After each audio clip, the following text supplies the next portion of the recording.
Okay, morning all. Thank you for joining, or afternoon or evening, wherever you may be. We'll make a start, and we're 1 minute behind schedule, so I will just crack on. I suppose for those who have not joined one of our webinars before, welcome. My name's Luke Elston. I'm the Microsoft Practice Lead at CyberOne. So my role is pretty much to get involved in anything Microsoft related that we do, and that is a real major part of our business. Today I'll be talking you through Microsoft Purview. So I'm going to introduce the session with some interesting statistics around data security in the industry in general. We'll then go into some of the reasons as to why you might want to use Microsoft Purview. And then I'll also go through some real world use cases taken from real customers of ours, obviously anonymized as well. I can see some familiar names in the chat, so welcome. And yeah, welcome, obviously, for those who are new. There will be some poll questions appearing throughout the session, so feel free to answer those. It'd be good to get your input. Some interesting questions in there. So without further ado, I've presented this slide before in a couple of my previous webinars, but I think it's something worth just quickly raising. So what you're looking at here, if you look at the annual GDP on the left-hand side, you can see that cybercrime has been estimated at over $9 trillion, making it the third largest economy in the world. And if you look at the GDP growth on the right-hand side, its growth is double that of the second biggest, being India. So quite bad, right? What this tells us is that cybercrime does apparently pay, and that it's continuing to grow at a very, very fast rate. You can see across the top there that there are some figures, there are some predictions that the annual GDP will rise to 10.5 trillion by the end of this year. There is also some other figures there on the slide. You can see 12.2 by 2031. In my notes, I've got some other figures. One of them, the highest that I could find, was 15.6 trillion by 2029. So whatever your prediction is, that the annual GDP and the growth rate is only going to keep going up. And this tells us that we need to take cybersecurity seriously. So we'll pivot on from that and look at some data specific to data breaches. So in 2024, looking back a year, the global average cost was 4.88 million, so pretty substantial. I'll give you a second to think of whether in 2025 it's gone up or down. Just have a second to think about that. Now, the answer is actually that it's gone down. So good news, 4.40 million or so. Again, the average global cost there in yellow. So what this again tells us is actually that now we seem to have reached a point across the world where people are taking cyber more seriously and are protecting themselves better, and therefore the global average cost has actually come down this year. So overall a good sign, but of course it's still a very high number. If you then look at the orange section on the right, in 2024, 258 days is the average time to identify and contain a data breach. The containment obviously being a particularly tricky part there. In 2025, again, that number came down, so a good sign. But once again, it's still pretty high. It implies that we as a collective are improving our stance on data security, but there's still room for us to improve further. Now, I will touch on AI a handful of times in this session. We sort of have to, right? It's pretty much a rule at this point. Now, an interesting stat from the same IBM data breach report here. So 97% of organizations who shared that they had an AI-related security incident also lacked proper AI access controls. So in plain English, those who reported a cyber attack that used some kind of AI mechanism to attack the organization didn't actually have a defensive solution in place that also leveraged AI. So quite worrying on that regard. Further to that, 63% of organizations that lacked AI governance policies or had any way to sort of control those technically saw the proliferation of shadow AI. I'll talk about what shadow AI is a bit more later on. Now, this last one in blue, I'm slightly skeptical of this. I think the way it's been worded is quite precise, but 1.9 million was the average global cost saving from extensive use of AI in security. Now, I think the implication there is that if we look at the numbers in yellow, we could minus 1.9 million off of those. So that isn't, that's not an individual organization saving. That is the sort of global average coming down if we were to use AI as a defensive security tool. That's how I'm interpreting that stat. So what it really says is, we need to be taking AI security seriously, both from an offensive and defensive perspective. Okay, so we're going to take a look at some of the data challenges that are sort of very prevalent this year. I'm just going to pick on a few because otherwise this page would be filled with hundreds of different problems and we don't want to be all doom and gloom. So one of the main things that I would notice, certainly that we as an MSSP notice, is there is continuing, and this is true of any industry, your data volumes are only increasing. Very, very few organizations actually look to purge data or delete data, which means that every day, as your business continues to grow and function, more data is being created. Obviously, the more data you have, the more opportunity there is for an attacker to make money from you by perhaps ransoming your data, stealing and selling your data, those kind of things. So we need to be conscious that we are always increasing our data footprint. In addition to that, we have a problem sort of coming the other way, which is that regulatory pressure is growing. There is new regulations coming out quite frequently, and existing regulations get amended and tuned as time goes on. One example in the UK is the NHS DSPT that some of you in the healthcare or healthcare adjacent industries might be aware of. That's a new regulation coming relatively recently. So it's another thing that organizations in that space need to consider. And what we find is that many organizations are actually in scope of maybe two, three, four different regulations. And of course, adhering to all of those is very difficult. It takes a lot of time to get that right.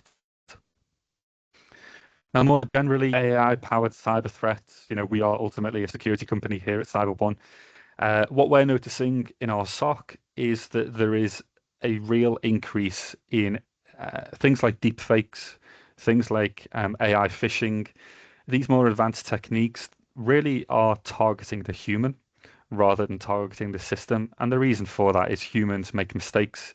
We're all fallible, unfortunately. And that means AI-powered cyber threats typically are using social engineering, like I said, deepfakes, AI phishing, to attack organizations. So that, of course, relates heavily to data because if a phishing email comes in, that could be impersonating an exec, and we could be encouraging or targeting an employee in our business to share data that they shouldn't.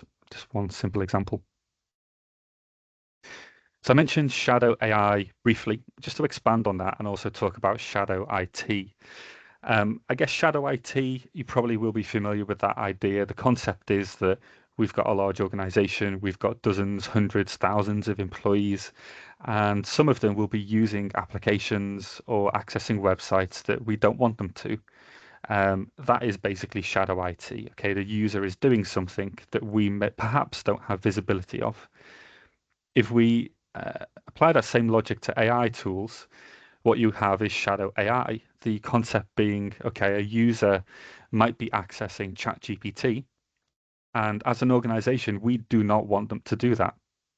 But if we don't have the right controls in place, we have no visibility.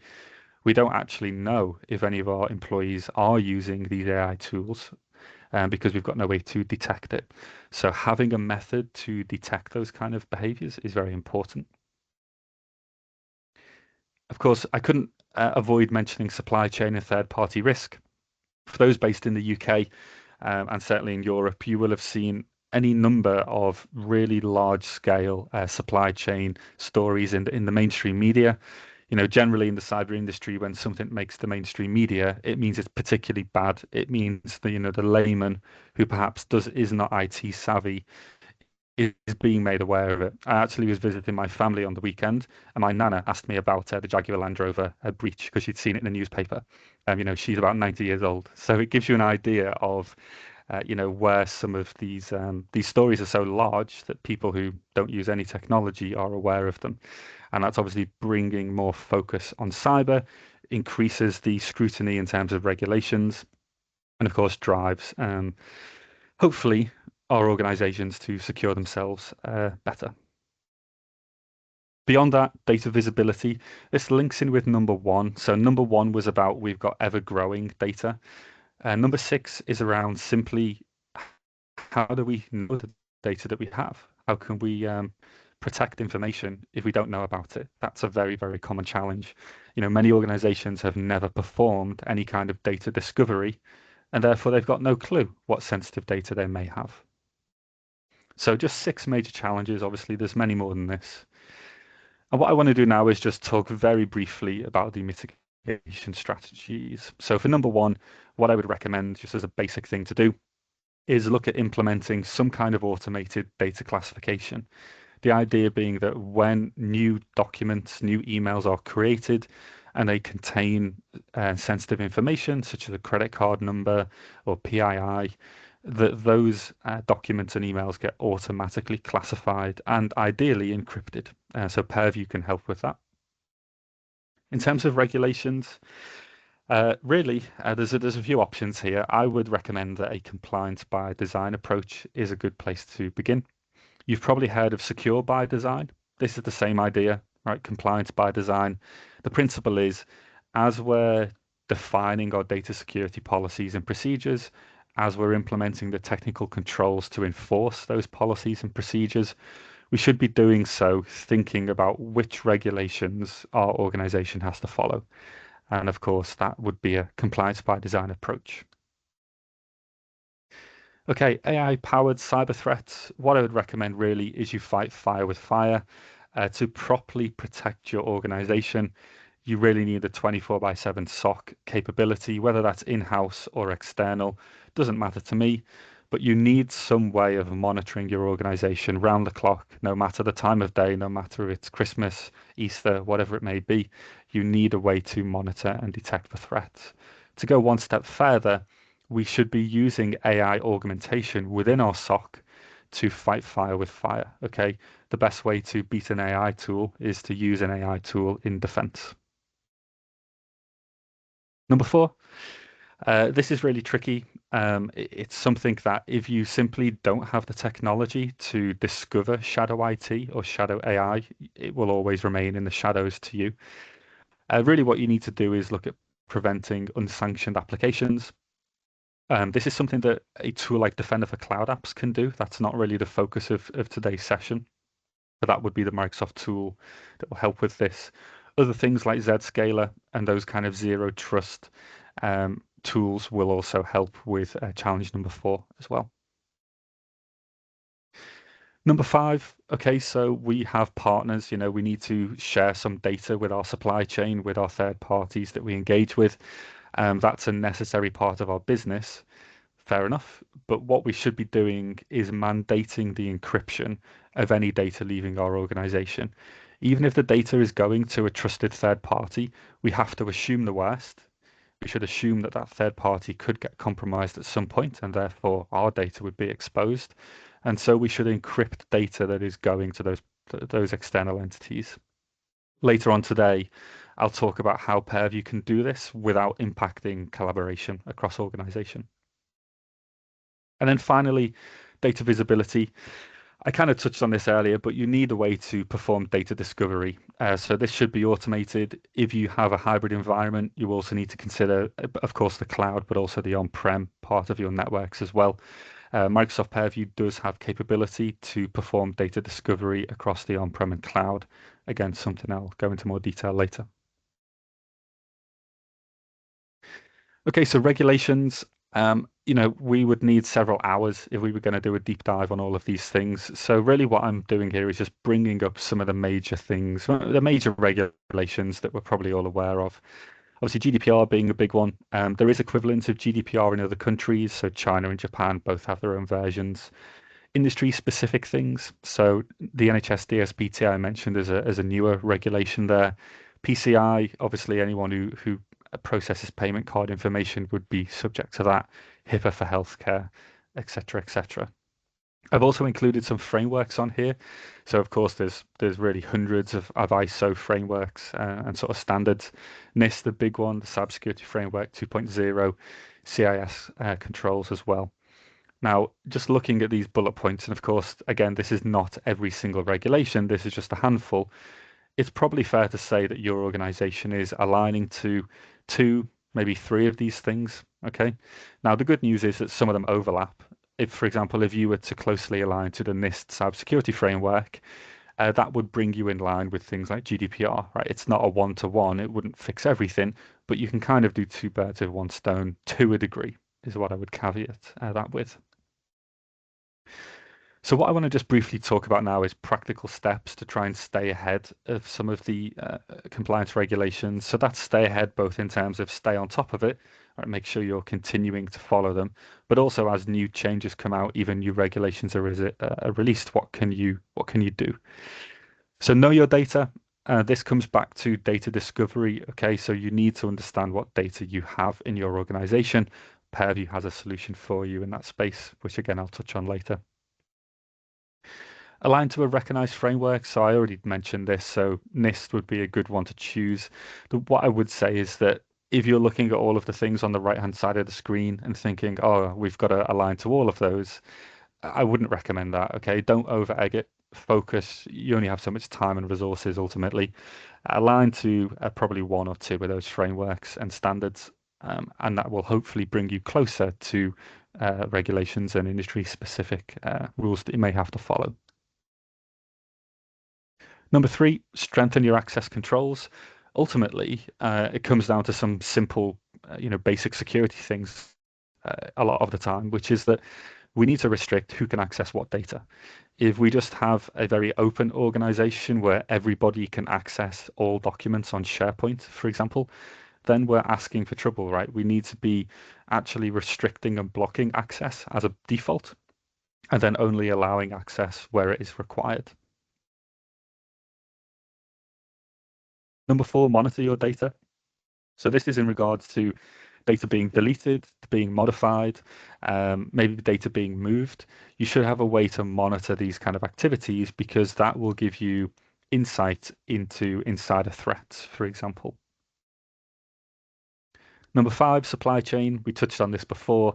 You must encrypt all of your data, even if it's going to a trusted third party. And there's ways Purview can help with that. Number six, appoint a data protection officer. Some of you may have this individual in the business, some of you may not. Regardless, you really need to think about having an individual who has the responsibility and ownership over a lot of what I've talked about so far. Because otherwise, if it's somebody's hat, it's one of the two or three hats they wear in their role, it isn't going to get the focus that it should do. So having a DPO is an important element. And then number seven, for the moment, this is where I'll wrap up on this slide. So employees really need to be trained in the safe use of data. Okay, I would argue that when implementing Microsoft Purview, the biggest challenge is not the technology. It's actually the user adoption. It's making sure that all of your employees are following the correct practices when it comes to securing data. So number seven there, at least in terms of a Purview implementation, is probably right at the top of the list. Okay. So that is the preamble, that's the background. Now I want to start diving into Microsoft Purview. I found some interesting information around Purview here. So this is it's called the Total Economic Impact Report. It's by Forrester. Forrester are similar to Gartner. They're one of these market intelligence organizations. So this is a report that Microsoft commissioned. It's a 37-page report, and I've extracted some of the interesting elements from that I thought would be useful. So, Microsoft obviously paid for this report to be commissioned. Take it with a pinch of salt if you must. But I thought some of these things were quite interesting. So, in purple here, what we're basically saying is that around 30%, around 30% of organizations had a reduction in data breaches, provided they had some robust DLP policies in place. Now, we could argue about the 30%, but I think it's obvious that, yes, if you have good DLP controls, you're going to have a reduction in data breaches. That seems pretty reasonable to me. Next one that we have in yellow. So 75% of security teams were able to reduce investigation time based on having high-value data, high-value telemetry coming into the SOC. So it relates back to one of my earlier points. Again, we could argue about the percentage, but I think it's very fair to say that the more data telemetry, logs, audit information, all that kind of stuff that a security team has access to, the better protected your data should be. That seems reasonable to me. In blue, then, down in the bottom left, another 75% here.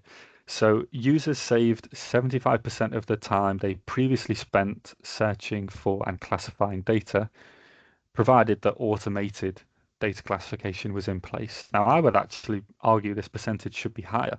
With Purview, if you set your policies up in such a way that there is always a uh, classification label applied by default, and that when any sensitive data is, for example, in a document or email, then the label is upgraded and perhaps even encrypts the document. If all of that happens automatically, the end user has very little to do.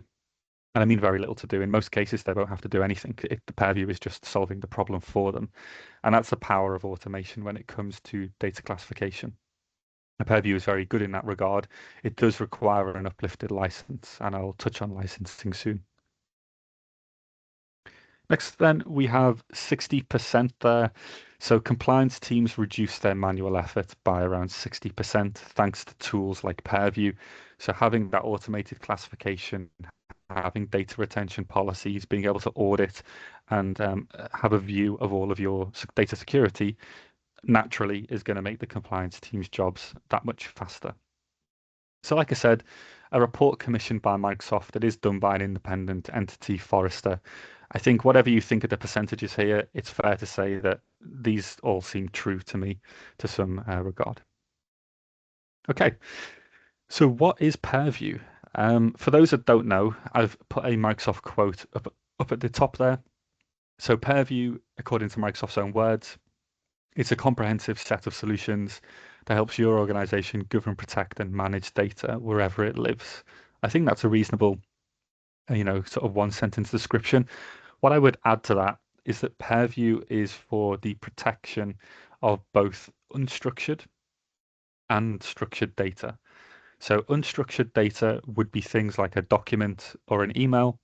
It's unstructured because we don't necessarily know what format the information will take. If I start writing a Word document, for example, I could insert a picture, I could insert a hyperlink, I could have a graph in there, I could, of course, type up information. And all of the content within that Word document is unstructured, right? It's essentially sort of random, depends on what the user will input into that particular file. Same is true for email, even spreadsheets, you could argue as well. Now, structured data is the opposite of that. So structured data is things like a database.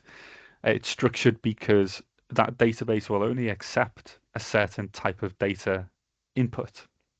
And therefore, we know the format that that database and the data within it takes, and therefore it's considered structured data. So Purview is for protecting both unstructured and structured.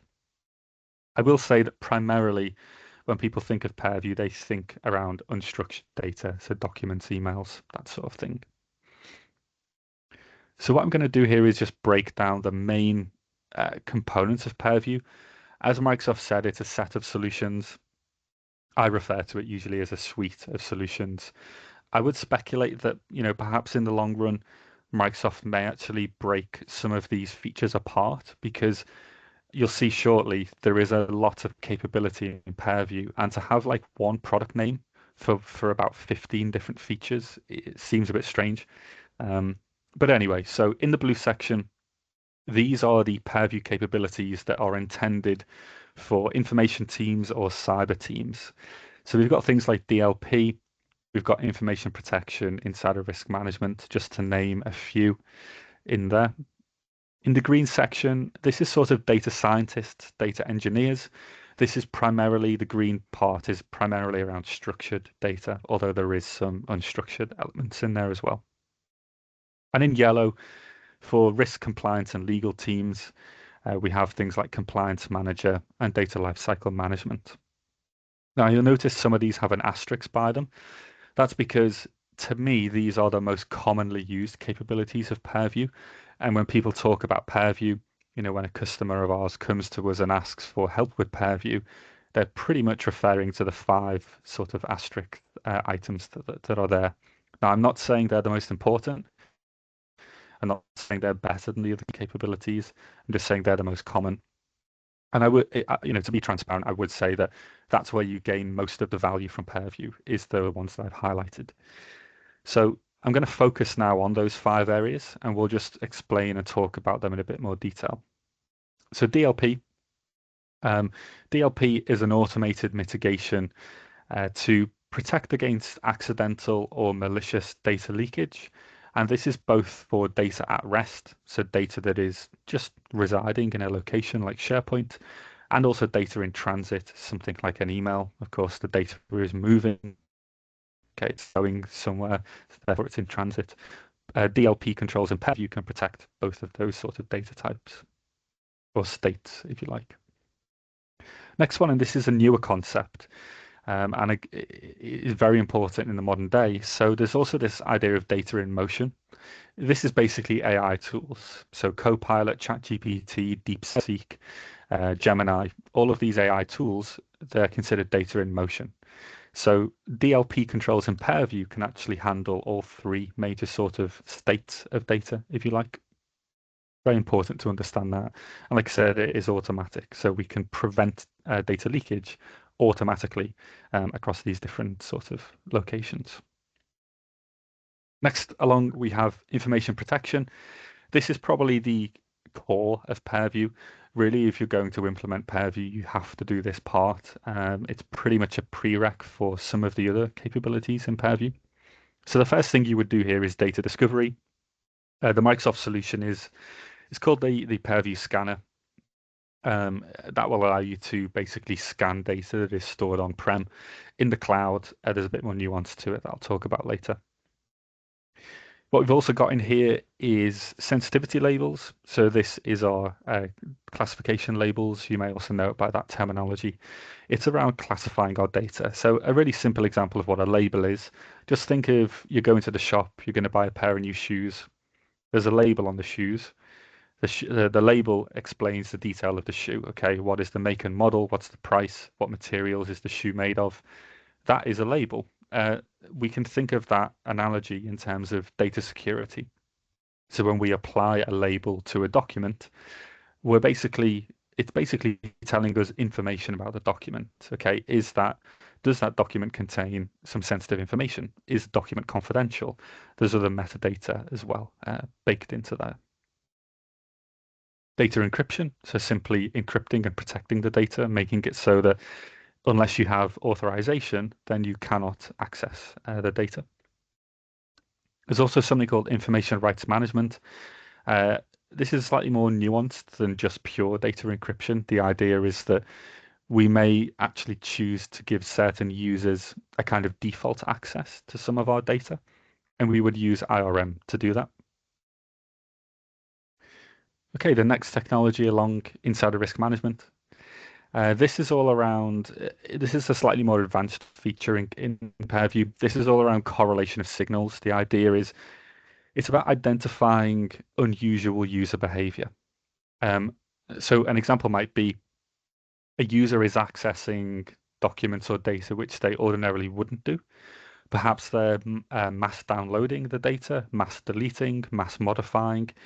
These behaviors indicate that there's potentially something bad happening. Okay, it could be accidental, but it could be malicious.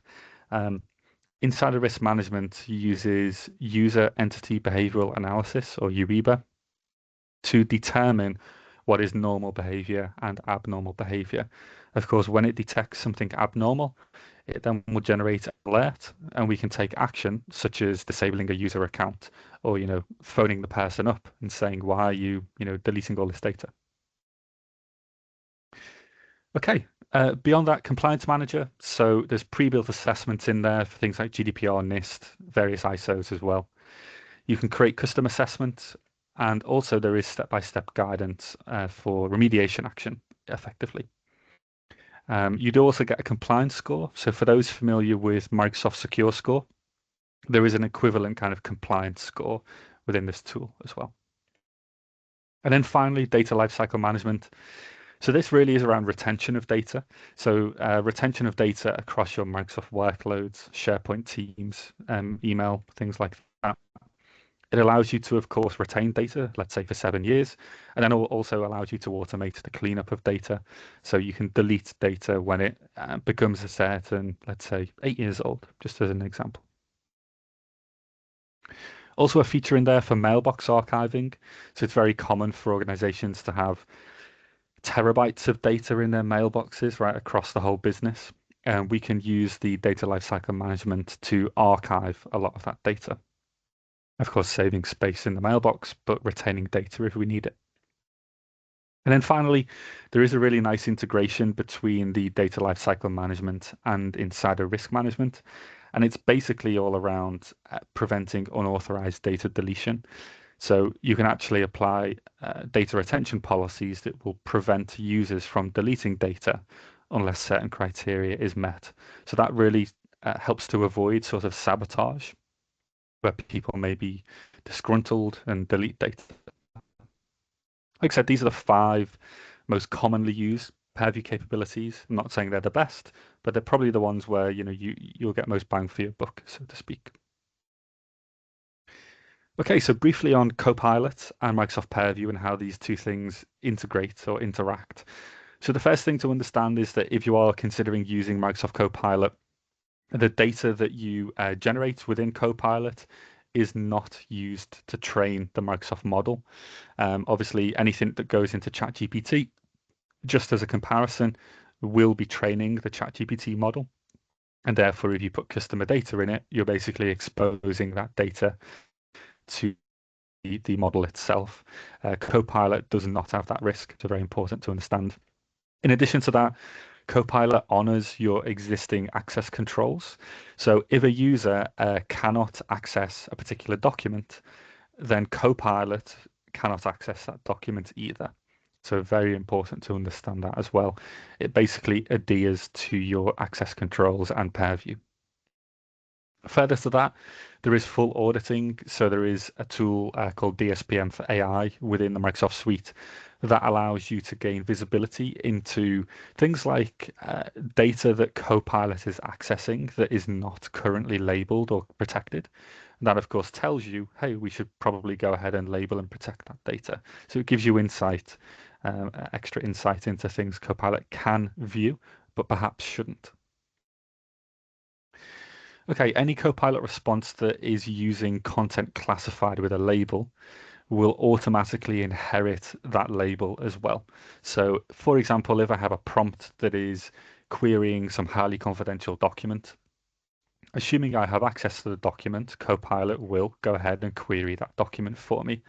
But the actual Copilot instance, the Copilot session that I'm running, will inherit that same label so that if somebody else comes along and tries to access that Copilot sort of discussion, the data will be protected by that same label. So very intelligent behavior. Now, you can just blanket stop Copilot processing information. So again, if I say, okay, all of my documents with a highly confidential label, I can just simply say, well, Copilot is not allowed to process anything with that label, and it will not be able to do so. So we can actually be very, very, let's say, restrictive to Copilot if we wish. There's also a concept in the Microsoft space of a user risk. So this is a low, medium, or high risk. It's something that actually is part of the Entra ID suite, but Copilot will adhere to the user risk. So if a user, for example, is being flagged as a high risk, we can use conditional access to block their access to Copilot based on that risk. And this is where you kind of get an Entra ID and Copilot kind of combined approach. There's also a really interesting feature there. So if a user tries to instruct Copilot to break any of the rules that I've just mentioned, there's something called a prompt shield. That will basically generate an alert, and Copilot will be unable to, or it simply won't follow the instruction, right? The user won't be able to tell Copilot to break its own rules. So again, nice bit of safety there. Okay, so Purview licensing, there is lots to talk about here, so I'm going to flick through this quite quickly. There's basically three main tranches of Microsoft licensing. So there is business, enterprise, and frontline. If your organization is 300 employees or less, then you will have a business license. 300 or more, enterprise. And if they're a frontline worker, they don't really use a laptop and they don't really have an IT footprint, then you need a frontline license. Now, business standard, you will not get any Purview features. Business premium, you will get partial. E3, partial. E5, you get the full features. F1, nothing. F3, partial. F5, you get the full features. Now, there are ways around this. The first one to really highlight is actually there is a brand new form of uh, uh, licensing SKU for Microsoft. So if you are an organization with a business premium license, so 300 or less employees, you're now eligible for these additional SKUs. In essence, they will give you pretty much all of the E5 level capabilities, but at a much cheaper price. So that works for both Purview, for the Defender suite, and you can see there's also a combined suite for both of those in one. Basically, the list price is $10 for just Purview, $10 for just Defender, or $15 for the combined license SKU. I would really encourage you all to look into that if you are currently a business premium level customer, because this is the cheapest way that you can get the highest level Microsoft licensing, and this has only come out as of this month, so it's pretty much hot off the press. Now, if you're an organization with 300 or more employees, you cannot access those three that I've just mentioned, but you can buy the 5 compliance add-on. So that does come at a higher price point because you're considered an enterprise level organization if you've got more than 300 employees. But that it would allow you to upgrade your E3 with an E5 compliance add-on, which would overall be cheaper than buying the full E5 upgrade. Licensing is very complicated. I've previously done a webinar that deep dives into the Microsoft licensing. So look through our on-demand catalog and you'll be able to find that. But if there's any questions around licensing, happy to take those offline on a call in the future. Okay, so for the remainder of the session, I want to spend a bit of time talking about real world use cases for Purview. So these are things that we've worked on for real customers, just like yourselves. And I've taken a very sort of anonymized and simplified view and want to talk through some of these examples with you. So the challenge for this first example, or you can see at the top there, this use case is around protecting collaborative documents. So the challenge is we've got employees emailing spreadsheets with sensitive financial data to partner organizations. We need to allow that collaboration, but we have to protect the data. So how do we solve that problem with Purview? The answer is we use Purview information protection to automatically classify and encrypt those spreadsheets. And we can do that because they contain financial data and Purview can detect that data and then encrypt the document automatically with no user input required. Beyond that, using the same technology, when those spreadsheets get attached to an email, the actual email can inherit the same level of protection. So now we're encrypting the document, we're attaching it to an email, and we're encrypting the email as well. So there's 2 layers of protection there. And then finally, we can use Purview DLP to make sure that we're automatically blocking these spreadsheets from being sent externally unless there is an exception to that rule. So unless we're sending the spreadsheet to our trusted partner, then we're simply going to block that behavior. Now, this is a high level, of course, but believe it or not, these 3 broad ideas will protect that data. The reason is that when you encrypt a document with Purview and you send that document out into the wild, right, it leaves your organization, it goes somewhere else, the actual encryption goes with the document, okay? The way Purview works is that the encryption itself is actually part of the metadata of the file, so it is one in the same. It's not like a separate sort of glued on section that protects the file. It is the file. Okay, so the file is encryption and encryption is the file. Sounds a bit philosophical there, but that's kind of how it works, right? So even if that document ends up in the hands of a bad actor, the encryption is still in place. If they're not authorized to open the document, they cannot decrypt it. It's as simple as that. Even if the document is on their laptop, um, unless they're authorized to decrypt it, it will not open. And therefore, the data is protected even though it's left our organization. So that's a very, very important part of Purview. And therefore, having DLP controls is belt and braces above and beyond that. In terms of business value, well, simply put, we can still collaborate with these external parties, but we're protecting our data while we're doing so. Okay, we'll move on to number 2. So insider risk detection being the overall problem. So we've got departing employees. Those employees leaving the business are downloading large volumes of sensitive data to USB devices. And of course, those employees are exfiltrating the data. So we need to block the behavior and also alert when a user attempts to do this. We also need to create an investigation to capture any evidence. There may be a legal aspect here. If that data falls within a certain legal category, we might be able to, take a more serious stance against that employee. In this example, users are using Windows 11 devices. That allows us to do some extra customization that wouldn't be available otherwise. So the Purview solution really is we use Purview DLP to block the downloading of files to USBs. There is an integration between Purview and Defender for Endpoint. The way to think about it is Purview is where we define the policy. Okay, that's where we define the DLP rule. And then Defender for Endpoint is the technology that actually enforces it. So Defender for Endpoint will jump in when a user tries to move a file to a USB drive, and it will use the Purview policy to say, no, that's not allowed. Now, there is more rudimentary ways of doing it without Purview. You can simply do it through Intune, but there's an extra level of sort of advanced DLP that's happening if you use the combined Purview and Defender solution. In addition to that, if we look at Purview Insider Risk Management, that would allow us to detect the mass downloading of data. Okay, and that would allow us to then generate an alert, and perhaps we could stop the user before they even try to take the data on a USB, because we would potentially be passing that alert onto our SOC team. In addition to that, you can use Purview Insider Risk Management to basically send over the evidence to eDiscovery. eDiscovery, then again, is another part of Purview.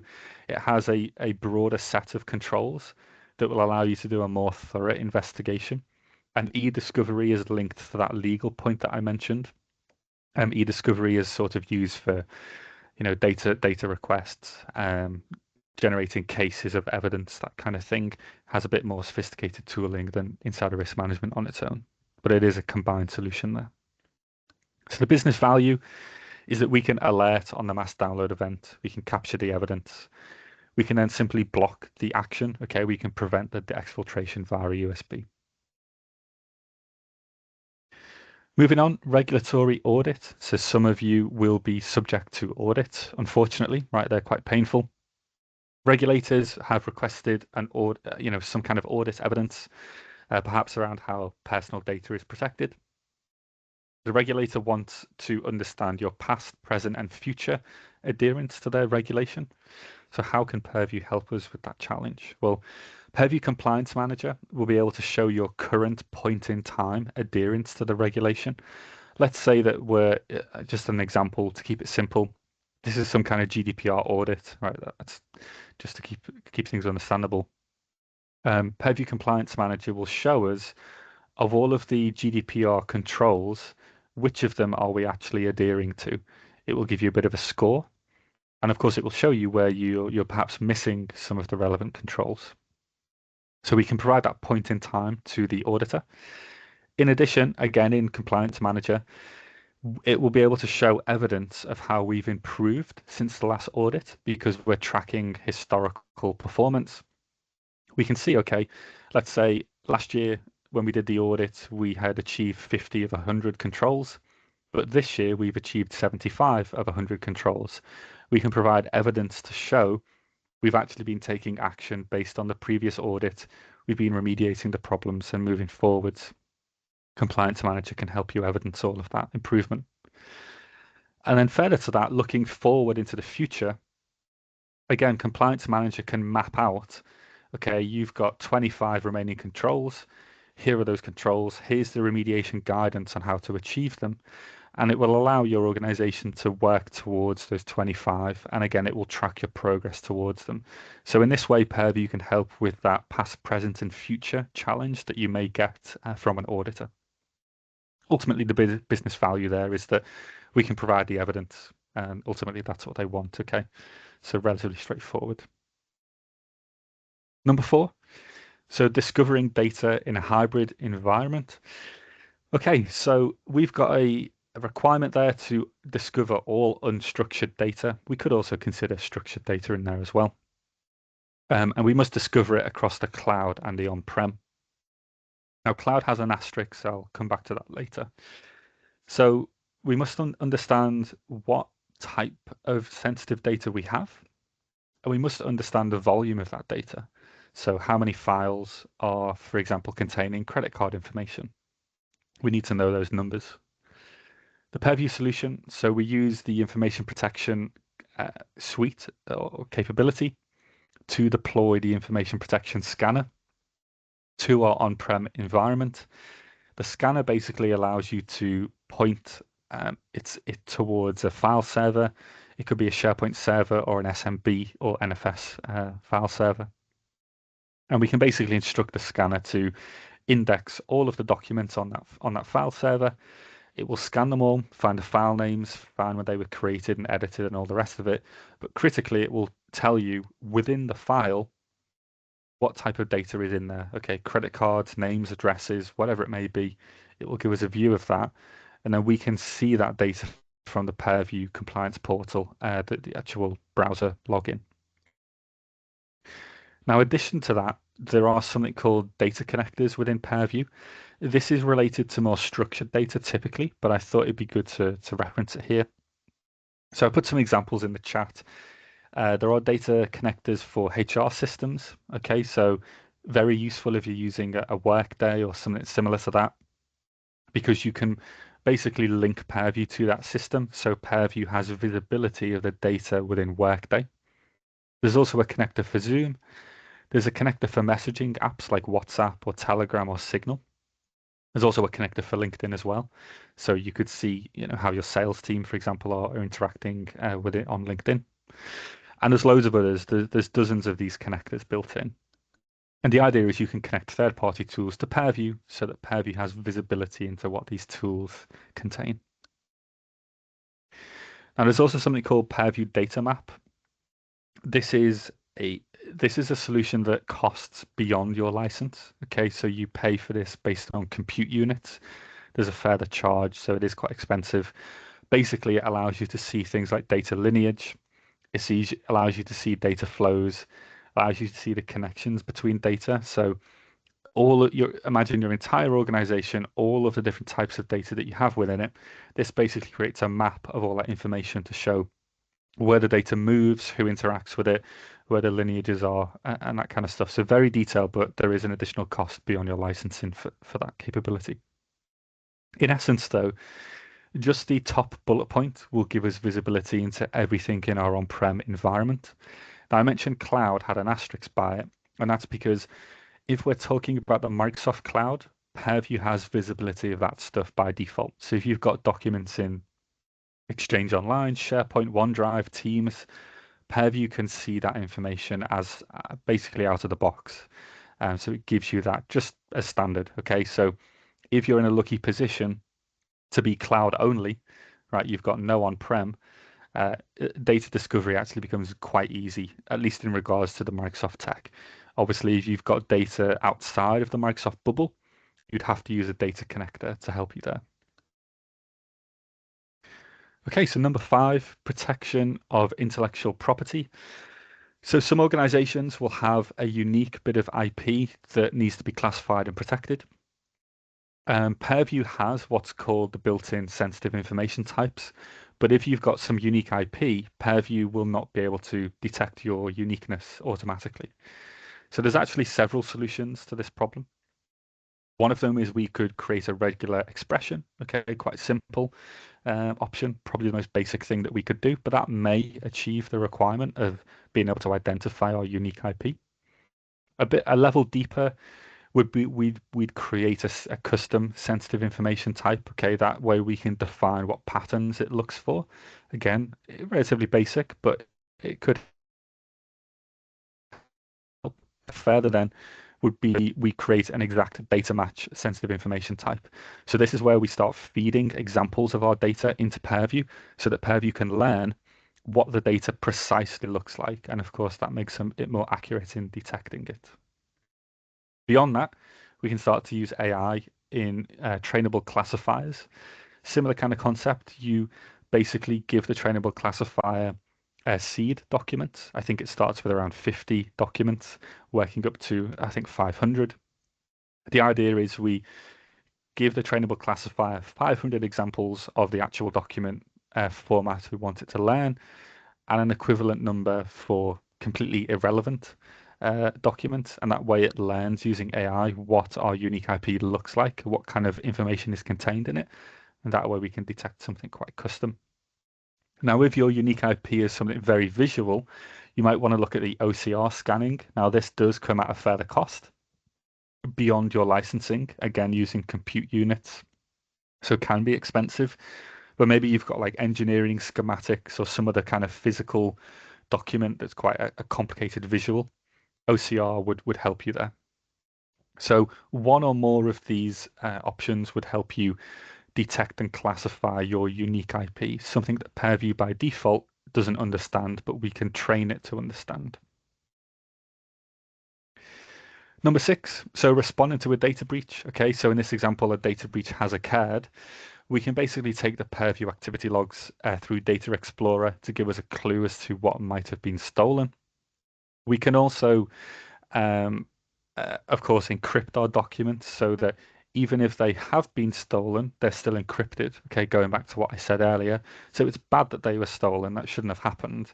But the data within them is safe because the document is still encrypted. So it's not necessarily a response action, but it's a mitigation. Going forward in the future, really what you would recommend is you're ingesting Purview's telemetry and logs and audit information into a SIEM tool like Microsoft Sentinel. And that would allow you to correlate events both from Purview and your wider environment, and that would help you understand really what the impact of this data breach has been. Now, in the ideal world, you would have a SOC service, again, in-house or external, that would provide 24/7 monitoring and could detect or ideally prevent the data breach even happening. But if it did happen, would give you much greater insight into what the damage was. Okay, number 7, I'm just going to speed through. I'm just conscious of time. So we talked about AI earlier. I mentioned some of the ways that you can use Purview to interact with Copilot. Now, there's actually also the ability to use Purview DLP policies to mitigate the use of other AI tools. So ChatGPT, Gemini, DeepSeek. We can actually use DLP to prevent users copying data into those third-party apps. So very, very powerful, right? This is a common challenge for pretty much every organization that we help with data security, is how do we prevent our users just taking data and uploading it ultimately into a random AI tool. Purview has DLP controls that can help with that. Okay, number 8. So restricting access to sensitive data internally. So the challenge here is that we need an ethical wall between different units, different business units within our organization. So this is internal facing, okay? We've got 2 teams that should not be able to see each other's data. So although they're within the same business, we, for whatever reason, need to partition their data. There is a solution called information barriers. The idea being you could block a certain group or department from seeing the data from another group or department. So that can be very, very powerful, where you do have, particularly for large organizations where there might be multiple businesses that ultimately belong to the same group. at the group level, perhaps those individuals should be able to see all of the data. But in between the subdivisions of the business, actually, maybe there should be an ethical barrier. Something to consider, quite specific, but it is something that we've worked on in the past. So information barriers is the tool for that one. Okay, so data subject requests. In this example, we've got an employee, but it could easily be a consumer of your services or products. And we've got an employee who has requested their data. This has, of course, come through via GDPR, so we have to follow this. As a data controller, we must comply with the data request. There's a couple of options. You've got Purview eDiscovery Standard, which will get you so far, but there's also Purview eDiscovery Premium, which will get you a bit further. Both of these tools are a solution. The idea is that we can collate evidence within eDiscovery. We can use things like keywords, names, addresses, file names, dates, various other metadata and criteria, and pull all of the evidence together into this eDiscovery case. Once we've collated that evidence, we can then, of course, send it over to the user and fulfill the DSR. What I will say is that the extraction of data there is largely relating to the Office 365 and M365 technologies. So if you've got data residing outside of those tools, Purview currently cannot extract it from them, but it would certainly help you get most of the way. Certainly in terms of email, in terms of Teams or SharePoint OneDrive, if any of the data resides in those locations, this is a very easy way to collate all that evidence. And of course, help you fulfill that GDPR request, which of course you have to do, and you have no choice there. Okay, so that is the final use case. Now, I just went through those 9. There's obviously hundreds more, but those simple, relatively simple, hopefully to understand. Probably quite a few of them should be applicable to those of you on the session today. Just to give you an example of how Purview can be used in the real world. So to wrap us out, we've got 2 upcoming webinars. I'll give you a second to read them on screen. So one in October, one in November. They both have an element of resilience in them. So the first one is around understanding how the boardroom relates to cyber resilience and maturity. What we're actually seeing now is that executives now are becoming, they may have a obligation in a business to actually achieve a certain level of security in the organization. And in the event of a data breach or some kind of security event, those executives could be on the line for the chop, being very candid. So we're seeing trends now in the industry driving towards that goal. And then security, the cybersecurity and resilience bill in the middle there, does what it says on the tin, really. Okay. So in terms of next steps, if any of you have some follow-up questions, please reach out to us. I'm happy to kind of run a consultancy, call with you. Be myself or one of my team will run you through any of the questions. Can be related to Purview or anything else. Just get in touch. On the right-hand side, we've also got a offering called Assure Map. This is around collaboratively identifying and defining your cybersecurity maturity roadmap. So this is usually run over a handful of workshops. The idea is we will help you identify where your current gaps are. We'll map those to your risks, and we'll then produce a kind of roadmap and a recommended approach to addressing any of the challenges that have been found. So that's all from me. We are at time, so I'll let everyone escape. But yeah, thank you very much for attending. If there is any questions or follow-up, just reach out to one of the CyberOne team. But if not, all the best. Thank you very much for your time.